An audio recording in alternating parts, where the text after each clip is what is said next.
Hello and welcome back, where today we're tackling Maze Theory's the latest PSVR2 upgrade. And yes, I said upgrade, this is not a PSVR2 game that's new, but instead it's a PSVR1 upgrade and update to PSVR2 with improved clarity, better tracking, better control schemes, the entire works. But is it a good upgrade at all, and does the game still hold up in 2024? Ooh. Do I get the intro in VR? Okay, that is sick.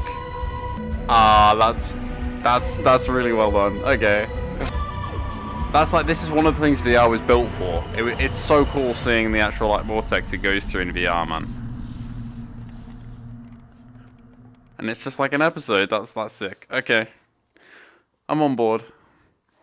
Now, before we tackle that, I just want to say thank you for the massive amount of support a couple days ago. In the video where I talked about the SDK updates coming to PSVR 2, I mentioned that YouTube has seemingly unsubscribed quite a few of you from what I've been hearing in the comments.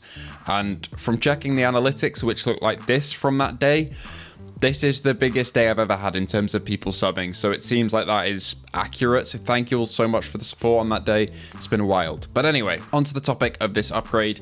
It is free if you've owned the original game, not through a conventional store upgrade, but you will have to jump to this email address, which is on screen now. Send them a proof of your purchase of PSVR 1 if you still have that email, and they'll give you a code for the upgrade for PSVR 2 for Doctor Who: The Edge of Time. Before we jump into gameplay, let's talk about visuals.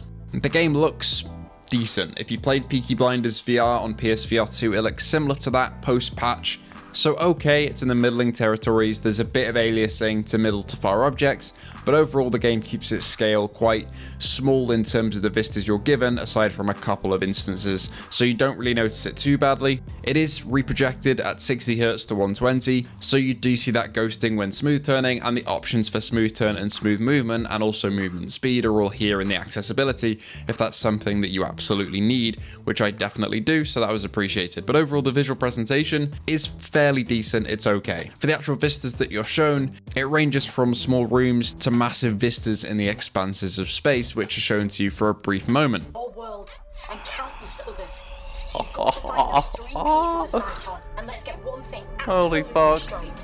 One very The game does have a fair bit of variety with the locations you traverse around, as you would expect from a Doctor Who adventure, but we'll get a bit more into that as we dive into gameplay and other things like that. So the actual premise for Doctor Who: The Edge of Time is it's set in Jodie Whittaker's era, which is my least favourite era of Doctor Who just because of the production design, in my opinion, and some of the stories I didn't quite like, but I did like Jodie's Doctor, even though her writing wasn't the best. But we're not here to review the series, we're here to review the game. It faithfully recreates this era of Doctor Who, and if you're a fan of it, you're going to get a real kick out of all the visuals shown off to you and the references and all the things you can interact with, especially in the TARDIS, which is awesome. Oh, fuck. Yeah, let me in. Let me in. Let me in. Let me in. Let me in. Let me in. That's so cool. There we go. I can open both doors. Oh, man. nice escape from the laundry. Cobble together a vortex manipulator to get back to where I should be. That way I can deal with the reality virus. That's cool. Created it. But I need you. And if you want a reminder of what's at stake, take a Oh. look behind you. There are essentially 4 main levels that take about an hour and a half to 2 hours to complete, depending on how smart you are, and I have the IQ of a ham sandwich, so it did take me around an hour and 40 to complete the entire game, just because I got hung up on some puzzles, and that's mostly what the gameplay consists of. Puzzles that have some sort of lingering threat behind them, meaning you have to get a move on, until you get to the final stage of the game, which involves a bit of stealth and a bit of combat. If you're a fan of puzzles, that's definitely where this game is going to shine. Some of them felt a bit directionless, but there are a couple that really feel cohesive and actually quite scary as you progress through them, especially the Weeping Angels level. But I do have a bone to pick with that level that we'll get into in a little bit. But it's a standard Doctor Who story and fare, to be honest, throughout the entire game in terms of what to expect. It's a mix between a regular episode of Doctor Who in terms of plot, as you have to go on an adventure to save the universe, but also a bit of playing the hits as you go through some of the most iconic Doctor Who villains like the Daleks and Weeping Angels. It is genuinely awesome to see some of these in VR, especially the Weeping Angels level, on a purely visual basis. Looks great, the models are great, the Daleks also look amazing in how they're modeled, and it's nice to get a sense of scale if you watch the show and, haven't seen the props in real life. This is pretty much the next best thing. But how they're implemented into the levels is a bit of a mixed bag. While the puzzle segments are fun for those who like that, The stealth here is a little bit basic, as this is used in the Dalek levels, and their field of vision, their view cones, are incredibly small and it's quite easy to get through them. Intruder detected. No, you don't. No, you don't. No, you don't. And this level culminates in combat, as I talked about earlier, which is okay. It's on rails, it's not too hard, and it's a little slow in terms of where you're moving around because you don't actually control your movement. It's on a preset path and you just kind of shoot at the targets along the way, essentially. You do make good use of the iconic sonic screwdriver though.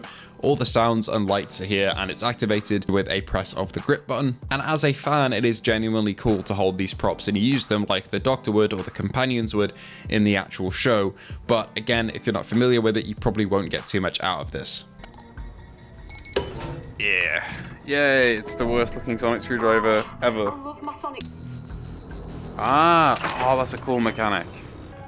I just wish it wasn't the sonic screwdriver, but the devs have no choice in that. Do me a favor, would you? But aside from the combat stealth and the general puzzle solving aspect, one level does have you trying to crank a generator and get it up and running, while keeping your eye on weeping angels to your left and right, making sure they don't get you, which is genuinely quite a scary experience and had me spooked a fair few times. You're nearly there.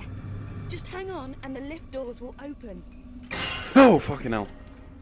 However, this is where one of my biggest complaints here comes in. It's clear that the budget was given to make a PSVR2 upgrade, but not really put any emphasis or utilize the PSVR2 features to change the game at all.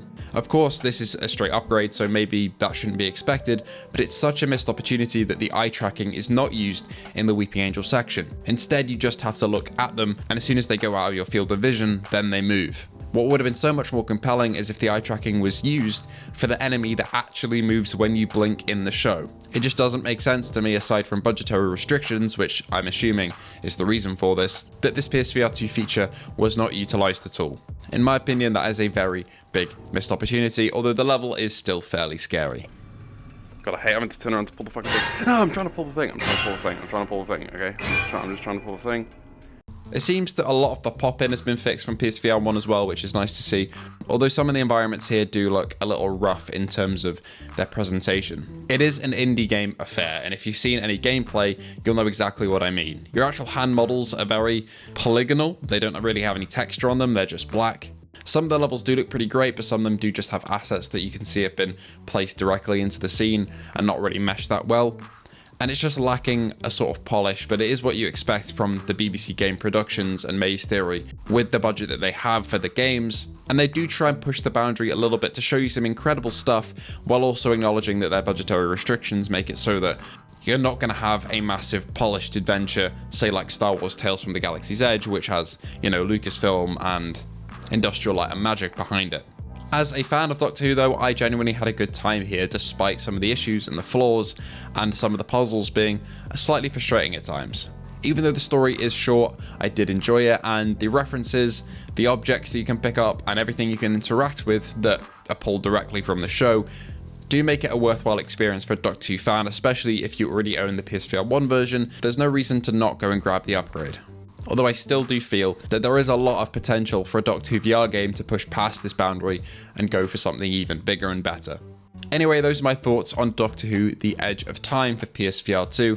Have you played the game? Did you enjoy it? Did you not enjoy it? Please do let me know in the comments below. Thank you all for joining me. Thank you to our patrons Luke Bentley, Phil Irving, Zeep Mercer, Ace Gamer, and Hippie Pickle. You guys' support allows me to keep doing this day after day and week after week. And if you want to join the Patreon or YouTube membership, the links are in the description below. The links to the Discord are also down there if you want to come and ask me anything. Please do feel free. Thank you all for watching once again, and I hope to see you all in the next video.